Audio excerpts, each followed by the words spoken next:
नमस्कार दोस्तों, स्वागत है हमारे YouTube चैनल भंडार एक्शन पॉइंट में। दोस्तों, जैसे कि हमने पिछली क्लास में 2014 के पश्चात के श्रम सुधार और कृषि सुधार के बारे में चर्चा की थी, तो आज उसी को कंटिन्यू करते हुए हम चर्चा करेंगे 2014 के पश्चात के आर्थिक सुधारों के बारे में। ठीक है फ्रेंड्स, ये जो हमारी वीडियो है वो पैट के सिलेबस के अकॉर्डिंग है और साथ ही RO ARO UPPSCS और UPSSC के अन्य एग्जाम की दृष्टि से भी महत्वपूर्ण हैं। तो आइए देरी ना करते हुए शुरू करते हैं आज की क्लास। तो हम सबसे पहले हम चर्चा करेंगे आर्थिक सुधार के बारे में। तो भारतीय अर्थव्यवस्था से संबंधित सुधार, ठीक है। GDP ग्रोथ जो वित्तीय वर्ष 2015 में 7.4% थी, वो घटकर 2020 में 4.2% हो गई। हालांकि ये 2020 में कोविड आ गया था, तो कोविड के क्राइसिस के कारण हुआ था, क्योंकि कोविड के आने से पूरी दुनिया की अर्थव्यवस्था चरमरा गई, तो उसी का असर हमारे देश की अर्थव्यवस्था पर भी देखने को मिला। ठीक है फ्रेंड्स, आइए आगे बढ़ते हैं। आगे, भारत का 5 ट्रिलियन अर्थव्यवस्था बनाने का जो टारगेट है वो 2024-25 है। याद रखेंगे, ये पहले भी कई अन्य एग्जाम में पूछा जा चुका है। ठीक है, तो भारत का 5 ट्रिलियन अर्थव्यवस्था बनाने का जो टारगेट है वो कब तक का है? 2024-25 का, याद रखेंगे।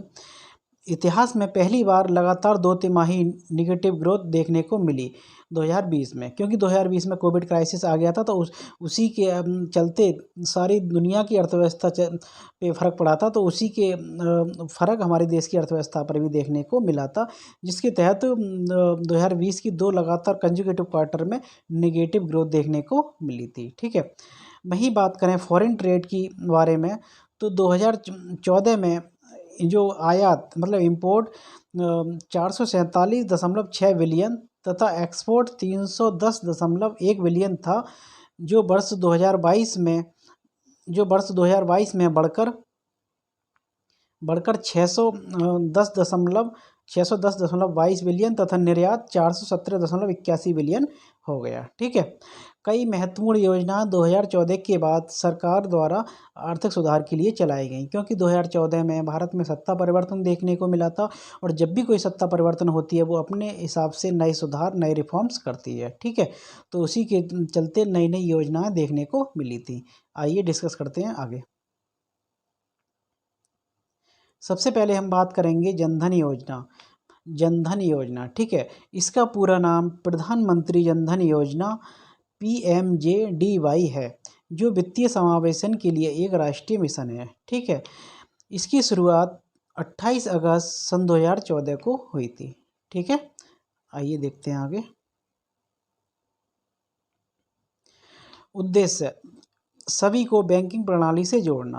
बिल्कुल सही, क्योंकि जनधन योजना का जो उद्देश्य था वो फाइनेंशियल इंक्लूजन से ही था। जो कहने का मतलब ये है कि जो भारत में दूर दराज क्षेत्र, ग्रामीण क्षेत्रों में लोग रहते थे जिनका कभी बैंकों में खाता नहीं था, उन सभी को बैंकिंग सेवाओं से जोड़ना था और सभी को जनधन योजना के तहत मुफ्त खाता उपलब्ध कराना था। ठीक है, इसी योजना के तहत 10,000 रुपये की ओवरड्राफ्ट सुविधा उपलब्ध कराई गई। मतलब जिनका भी जनधन योजना के तहत खाता खोला गया, उन खाता धारकों को 10,000 रुपये की ओवरड्राफ्ट सुविधा भी उपलब्ध है। वो चाहें तो 10,000 रुपये का ओवरड्राफ्ट कर सकते हैं। और अगला है सूक्ष्म बीमा कवर, और सभी खाता धारकों को सूक्ष्म बीमा कवर भी मुहैया कराया गया। अगला है असंगठित क्षेत्र के लिए पेंशन योजना, मतलब जो अनऑर्गेनाइज सेक्टर हैं उनके लिए पेंशन योजना की भी व्यवस्था इसमें की गई है। साथ ही कैशलेस सिस्टम को बढ़ावा देना। जब से जनधन योजना आई है उसके बाद से भारत सरकार ने कैशलेस सिस्टम को काफ़ी बढ़ावा दिया है।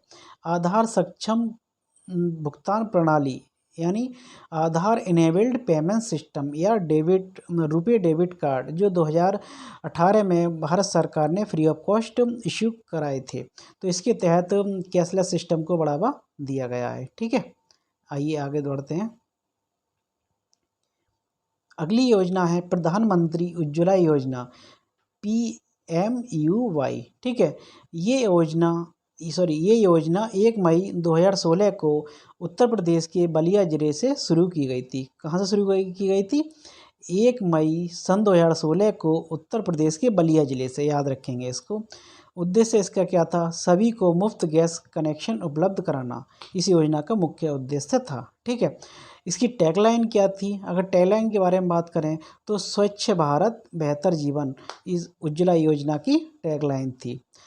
2019 तक ग्रामीण भारत को धुएं से मुक्त कराना। जो महिलाएं ग्रामीण क्षेत्रों में चूल्हे पे भोजन पकाती थी, उनको धुएं से मुक्त कराने के लिए गैस कनेक्शन उपलब्ध कराना इस सरकार का मुख्य उद्देश्य था। कब तक? 2019 तक।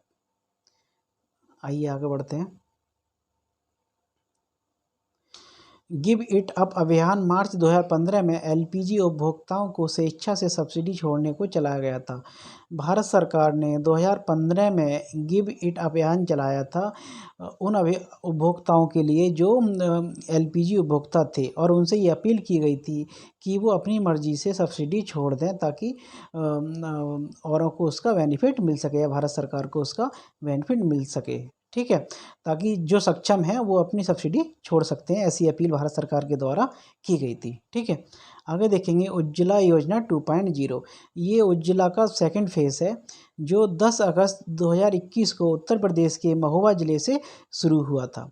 ये योजना गोवर्धन को बढ़ावा देने के लिए विश्व जैव ईंधन दिवस यानी 10 अगस्त को शुरू की गई थी। ठीक है, आइए आगे देखते हैं।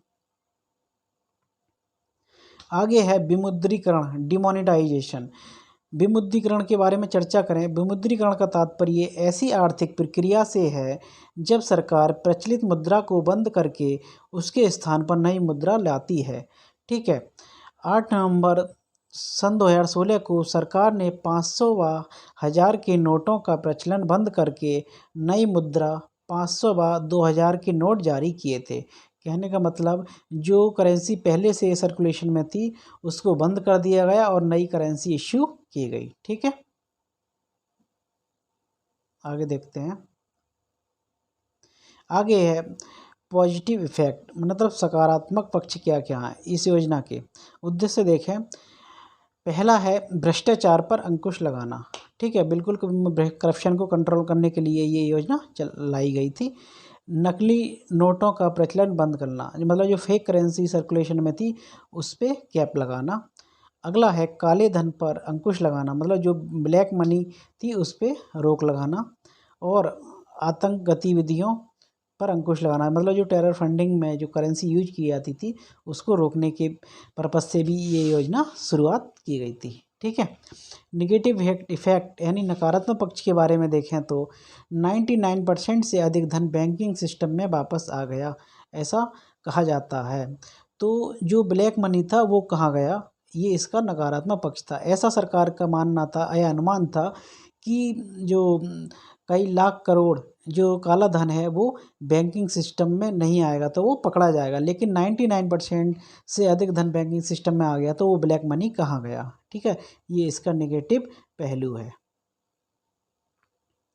आगे चर्चा करेंगे हम वस्तु एवं सेवा कर, गुड्स एंड सर्विस टैक्स। इसके बारे में चर्चा करें तो जीएसटी 122वां संविधान संशोधन बिल 2014 जो मई 2015 में पारित हुआ था। ठीक है, ये बिल लाया कब गया था? सन 2014 में। कौन सा बिल था? 122वां संविधान संशोधन बिल पारित कब हुआ था? 2015 में। ठीक है, तथा 2016 में 101वां संविधान संशोधन अधिनियम बना और सन 2016 में 101वां संविधान संशोधन अधिनियम ये बना था। ठीक है, याद रखेंगे इसको, महत्वपूर्ण है। ये एक अप्रत्यक्ष कर है जो वैट को संशोधित करके बनाया गया है। बिल्कुल सही बात है। ये एक इनडायरेक्ट टैक्स है जो वैट यानी वैल्यू एडेड टैक्स जो मल्टीपल टैक्स होता था उसमें रिफॉर्म करके उसको श्रिंक करके बनाया गया है। ठीक है, तो कैसा करा? ये अप्रत्यक्ष कर है, इसको याद रखेंगे।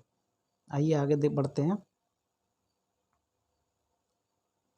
आगे देखें, जीएसटी को सबसे पहले असम ने तथा सबसे आखिर में जम्मू कश्मीर ने मंजूरी दी थी, क्योंकि जब जीएसटी एक्ट बन गया था तो उसके बाद में भी सभी राज्यों से इसकी मंजूरी ज़रूरी थी। तो इसके लिए जो सबसे पहले रेटिफाई किया था वो असम ने किया था और सबसे आखिर में जो मंजूरी दी थी वो जम्मू कश्मीर ने दी थी। याद रखेंगे, क्वेश्चन आ सकता है यहाँ से कि सबसे पहले कौन से राज्य ने इसको मंजूरी दी थी, तो हमारा आंसर होगा असम और सबसे आखिर में जम्मू कश्मीर। ठीक है, देखते हैं जीएसटी 1 जुलाई सन 2017 को लागू किया गया था। देश में पहली बार जीएसटी कब लागू किया गया था?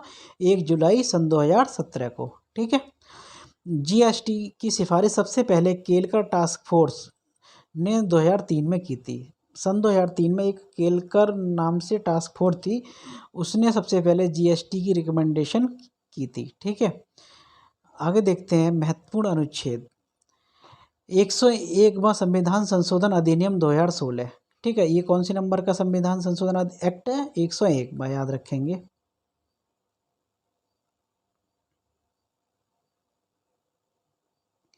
आगे बात करें 246A में जीएसटी के लिए स्पेशल प्रोविज़न किए गए हैं, मतलब विशेष उपबंध 246A के तहत जीएसटी के बारे में किए गए हैं, इसको याद रखेंगे।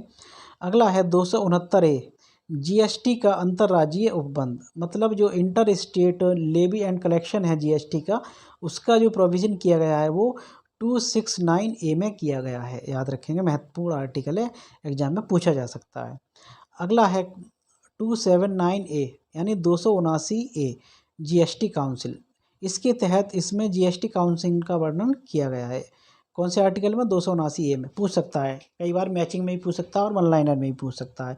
तो चारों पॉइंट ये महत्वपूर्ण है परीक्षा की दृष्टि से। ठीक है। आगे देखते हैं जीएसटी में, सॉरी 4 नहीं 5, जीएसटी में 5 स्लैब हैं। कौन कौन से? 0%, 5%, 12%, 18% तथा 28%। तो जीएसटी में कितने स्लैब हैं? 5%। इनके बावजूद भी कुछ फूड आइटम्स और कुछ डेली कमोडिटीज़ जो बेसिक इसेंशियल हैं ह्यूमंस की, उनको जीएसटी के दायरे से बाहर रखा गया है। जैसे फूड आइटम्स हैं, मिल्क है, डेयरी प्रोडक्ट हैं और पेट्रोलियम है, लिक्वर है। ये ऐसी कुछ चीज़ें हैं जिनको जीएसटी के दायरे से बाहर रखा गया है। आगे देखेंगे जीएसटी के 3 मॉड्यूल हैं। कौन कौन से? सीजीएसटी मतलब सेंट्रल जीएसटी, एसजीएसटी यानी स्टेट जीएसटी तथा डुअल जीएसटी जिसमें केंद्र और राज्य सरकार दोनों का अधिकार होता है। ठीक है। आइए आगे बढ़ते हैं। आगे देखें फ्रांस दुनिया में सबसे पहले जीएसटी लागू करने वाला देश था, मतलब दुनिया में सबसे पहले जो जीएसटी का कॉन्सेप्ट दिया था वो सबसे पहले फ्रांस ने दिया था।